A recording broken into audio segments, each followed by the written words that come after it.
73. Some abducted women had built new lives with their captors and didn't want to be recovered. Their wishes were often ignored by both governments.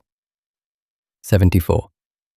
The Abducted Persons Recovery and Restoration Act was passed by India in 1949 to facilitate the return of kidnapped women.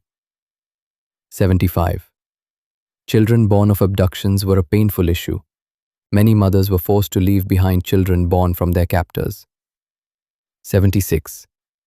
Refugee camps on both sides were overcrowded with minimal food, water, and sanitation. Disease killed thousands. 77. Cholera and smallpox epidemics swept through refugee camps on both sides of the border. 78. The winter of 1947 to 48 was particularly brutal for refugees walking on foot. Many died of exposure. 79. Lahore, once a cosmopolitan city with large Hindu and Sikh populations, lost virtually all its non-Muslim residents overnight. 80. Amritsar, the holy city of the Sikhs just 50 kilometers from Lahore, saw its Muslim population almost entirely displaced. 81. Delhi saw massive communal violence in September 1947. Muslim neighborhoods in Old Delhi were attacked, and thousands fled to Pakistan. 82. Nehru personally visited riot-hit areas in Delhi and confronted armed mobs trying to attack Muslims. 83. The Nizamuddin area in Delhi, home to the famous Sufi shrine, was protected by local residents of all communities during the riots. 84. Many Hindu and Sikh families in what became Pakistan helped their Muslim neighbors escape violence, and vice versa. 85. Stories of individual heroism abound, people risking their lives to protect neighbors of the other community from mobs. 86. Karachi's population exploded from 400,000 to over 1 million within months as muhajirs, refugees from India, poured in. 87. The muhajirs who migrated to Pakistan spoke Urdu and came mainly from UP, Bihar, Hyderabad, and Bombay. They formed a distinct community. 88. Sindhis in Pakistan resented the massive influx of muhajirs who took over their cities, creating tensions that persist to this day. 89. Many partition refugees were given evacuee property, homes and land abandoned by those who had gone to the other side. 90. The evacuee property system was deeply unfair. A wealthy family might get a tiny house, while a poor family might end up in a mansion. 91. Compensation claims for property left behind during partition were never fully settled by either government. 92. Several 100,000 Hindus and Sikhs were evacuated from Pakistan's Punjab by military convoys and special trains. 93. The Military Evacuation Organization, MEO, was set up to manage the movement of refugees, but it was overwhelmed by the sheer numbers. 94. Foot columns of refugees stretched for 50 to 60 miles on roads between India and Pakistan. 95. Aerial photographs of the refugee columns showed lines of humanity stretching to the horizon. 96. Many refugees carried their entire worldly possessions on bullock carts or on their heads. 97. Gold ornaments were often sewn into clothing or hidden in body cavities to protect them from looters. 98. Partition orphans numbered in the tens of thousands. Many were never reunited with surviving family members. 99. The Red Cross and other organizations set up tracing services to help separated families find each other. 100. Some families separated during partition were only reunited decades later, sometimes through chance encounters or newspaper advertisements.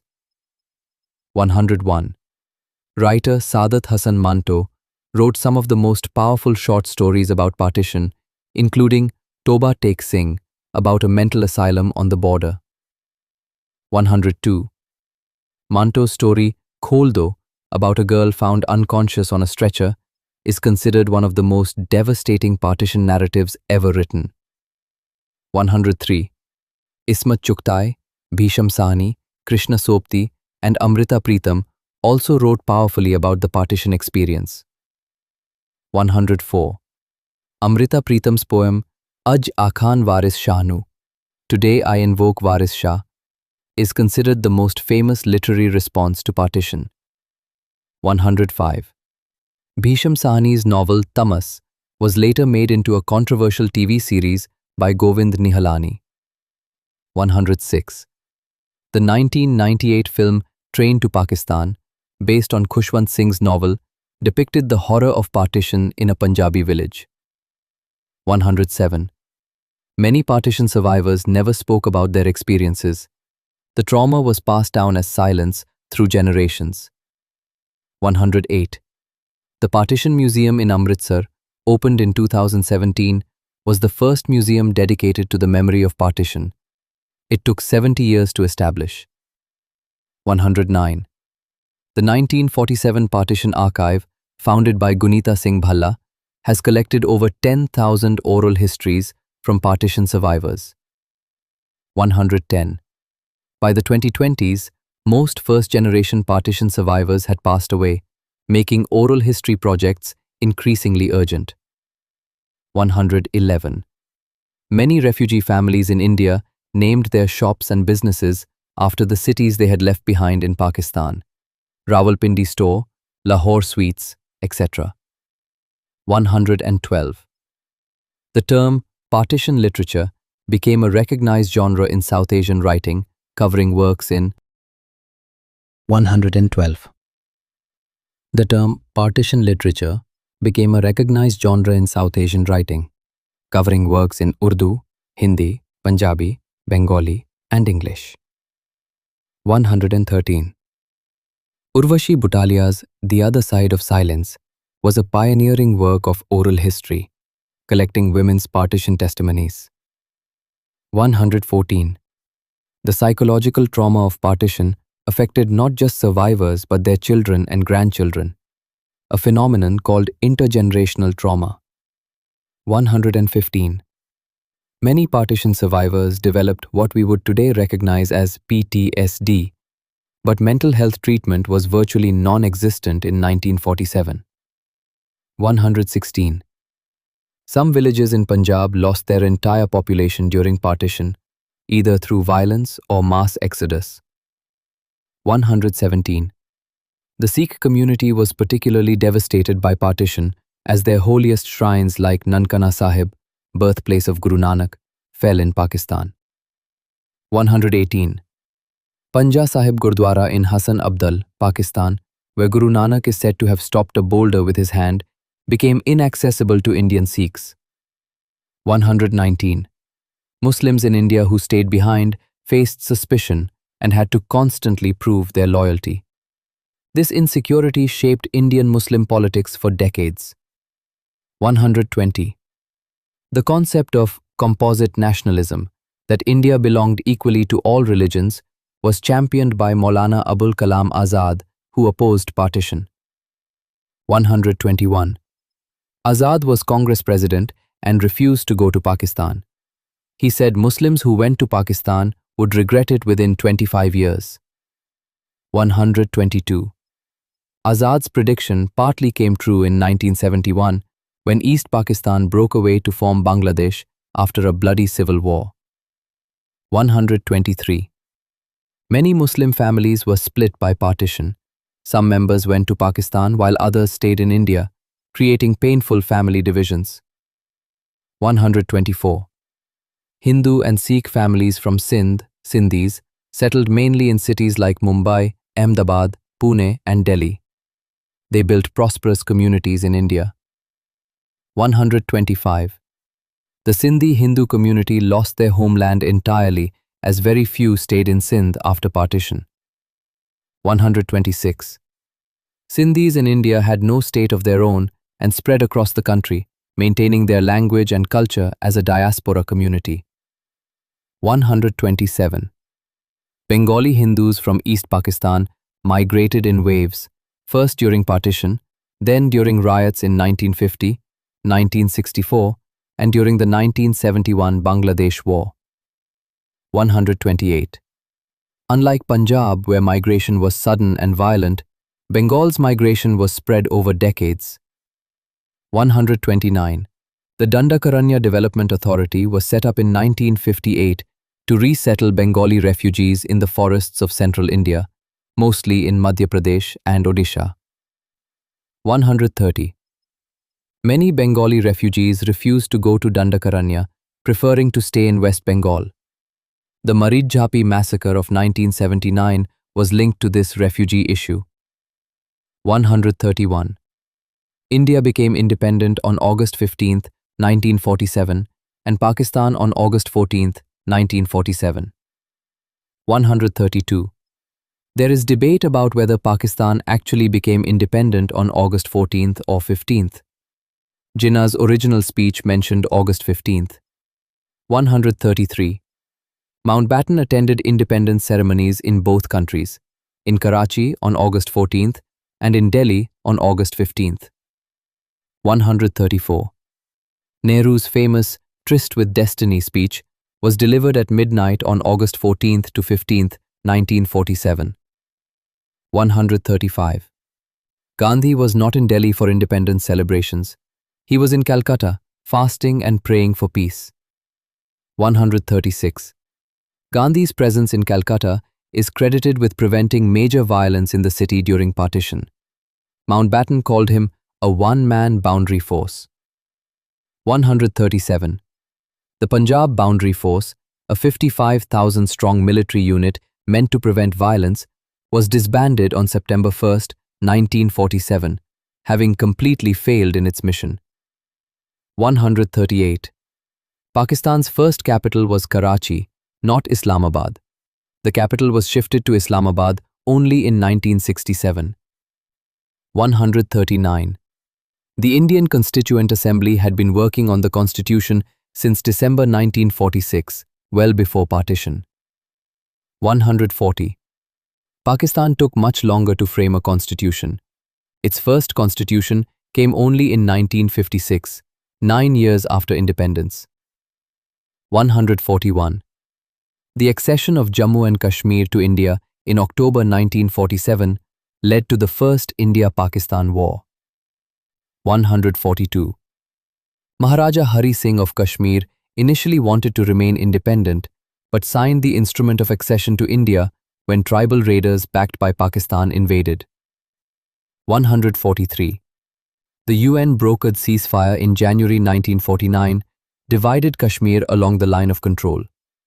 Pakistan held what it calls Azad Kashmir and India held the rest. 144.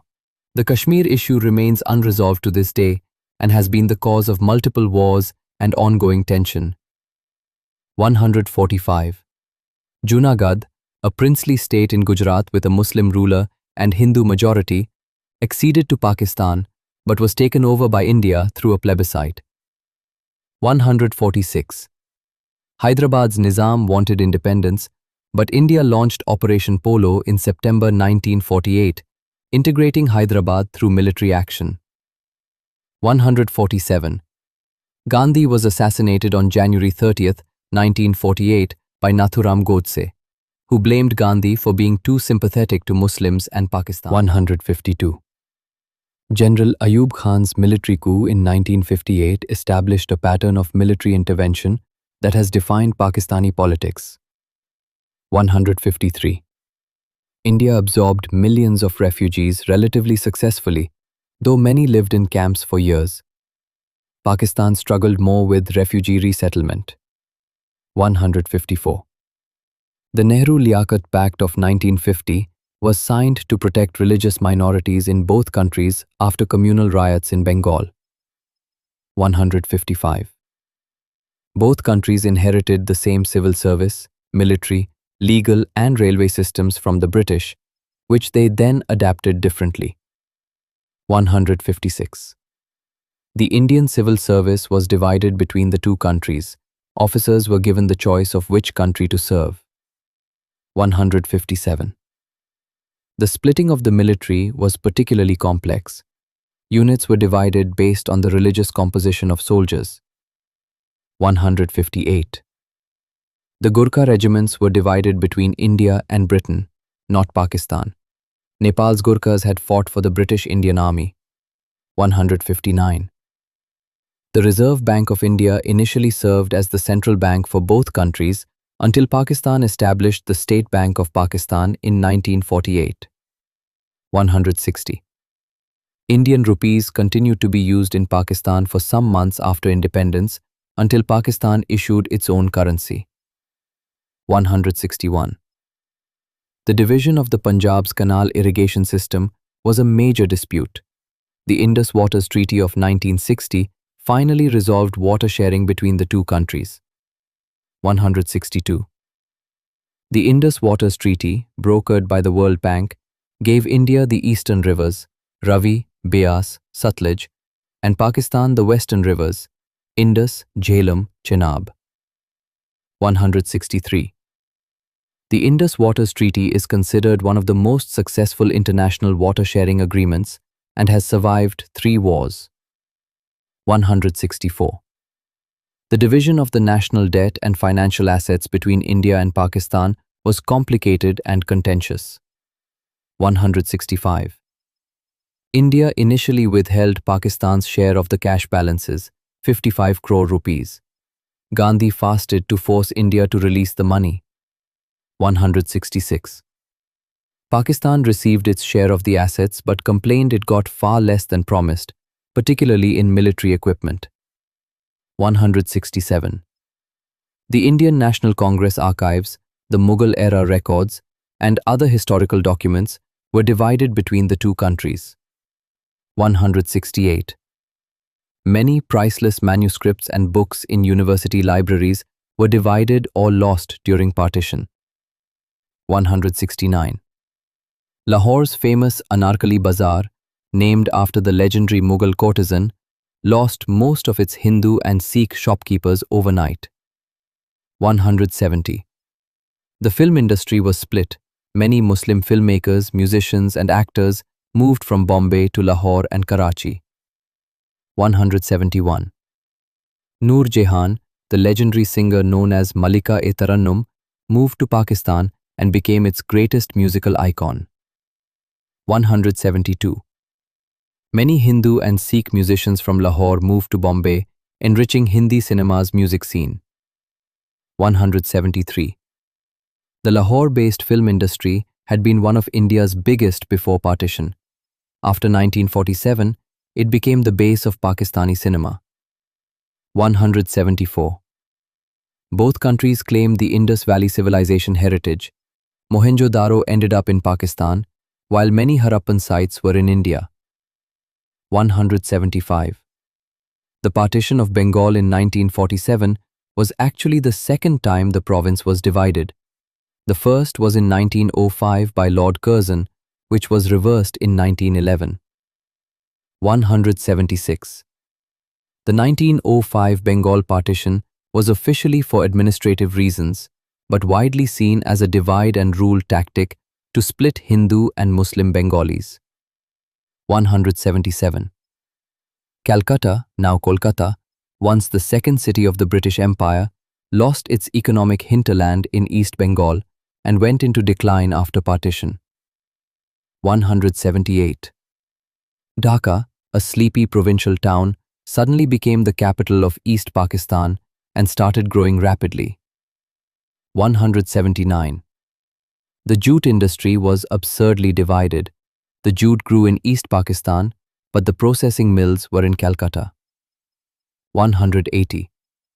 Similarly, cotton grew mainly in West Pakistan, but the textile mills were in Bombay and Ahmedabad in India. 181. This economic absurdity of partition caused severe hardship on both sides in the initial years. 182. The 1951 census showed India's population at 361 million and Pakistan's at 75 million. West Pakistan 34 million, East Pakistan 41 million. 183. East Pakistan actually had a larger population than West Pakistan, but was politically dominated by the West. 184. The language controversy, Pakistan's insistence on Urdu as national language, despite Bengali being spoken by the majority, sowed the seeds of Bangladesh. Punjab is fenced and heavily guarded. 189. The Wagah Attari border ceremony, where Indian and Pakistani soldiers perform an elaborate flag-lowering ceremony, has become a tourist attraction. 190. The ceremony at Wagah was started informally in 1959 and has become increasingly theatrical over the decades. 191. India and Pakistan have fought 4 wars: 1947, 1965, 1971, and 1999, Kargil. All are rooted in the unresolved issues of partition. 192. The 1965 war was inconclusive. The Tashkent Agreement ended it, but Indian PM Lal Bahadur Shastri died mysteriously the day after signing it. 193. The 1971 war led to the creation of Bangladesh. Pakistan's army surrendered in Dhaka. 93,000 soldiers became prisoners of war. 194. The breakup of Pakistan in 1971 vindicated those who had argued that a country divided into 2 wings, separated by 1,600 kilometers of hostile territory, was unviable. 195. The Shimla Agreement of 1972 between Indira Gandhi and Zulfikar Ali Bhutto tried to resolve bilateral issues peacefully. 196. Both countries tested nuclear weapons. India in 1974 and 1998, Pakistan in 1998, making South Asia one of the most dangerous regions in the world. 197. The line of control in Kashmir has been the site of constant military tensions, including regular shelling of civilian areas. 198. The Siachen Glacier dispute, the world's highest battlefield, is a direct consequence of the ambiguous partition-era maps that didn't extend that far north. 199. Cross-border terrorism became a major issue from the 1980s onwards, with India accusing Pakistan of supporting militant groups. 200.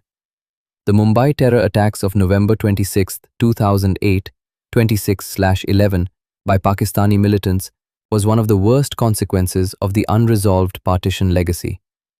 201. Partition divided not just land and people, but languages, cuisines, music traditions, and cultural practices that had been shared for centuries. 202. Urdu, once the lingua franca of much of North India, became associated primarily with Muslims and Pakistan after partition. 203. Hindi was written in Devanagari and Urdu in Nastaliq script, but spoken Hindi and Urdu are virtually identical in everyday conversation. 204. The deliberate purification of Hindi, removing Persian/Arabic words, and Urdu, removing Sanskrit words, accelerated after partition. 205. Punjabi culture was split down the middle: Punjabi Muslims in Pakistan and Punjabi Hindus/Sikhs in India shared the same language, food, and folk traditions. 206. The Heer Ranjha love story, Punjab's greatest folk romance, belongs equally to both countries. 207. Bulle Shah, the great Sufi poet of Punjab, is revered on both sides of the border. His shrine in Kasur, Pakistan, attracts devotees from India too. 208. Waris Shah's Heer is considered the greatest work of Punjabi literature. His shrine in Jandiala Sher Khan is in Pakistani Punjab. 209. The folk music of Punjab, Bhangra, Giddha, Tumbi, was split between the two countries but remained fundamentally the same. 210. Ghazal singing, which flourished in undivided India, continued to thrive in both countries with maestros like Mehdi Hasan, Pakistan, and Jagjit Singh, India. 211. Partition created a unique cultural phenomenon: people who were nostalgic for places they could no longer visit. 212. The concept of Watan, homeland, became deeply painful for partition refugees who could never return to their birthplace. 213. Many partition refugees kept the keys to their homes in the other country for decades, hoping to return someday. 214. Food became a carrier of memory. Refugee families preserved recipes from their lost homelands, passing them down through generations. 215. Lahori food culture, nihari, pae, halim, was carried to Delhi by refugees and became part of Old Delhi's food identity. 216. Sindhi cuisine, including dal pakwan, sai bhaji, and koki, was preserved by the Sindhi diaspora in India. 217. The famous Butt and Bat restaurants in Pakistan often share names with establishments in India, reflecting shared food traditions. 218. Cricket became the primary battlefield for India-Pakistan rivalry after partition. An India-Pakistan match is the most watched sporting event in South Asia. 219. The first India-Pakistan cricket test was played in 1952 in Delhi. India won by an innings. 220. Cricket diplomacy has been attempted multiple times, including General Zia's visit to India for a cricket match in 1987.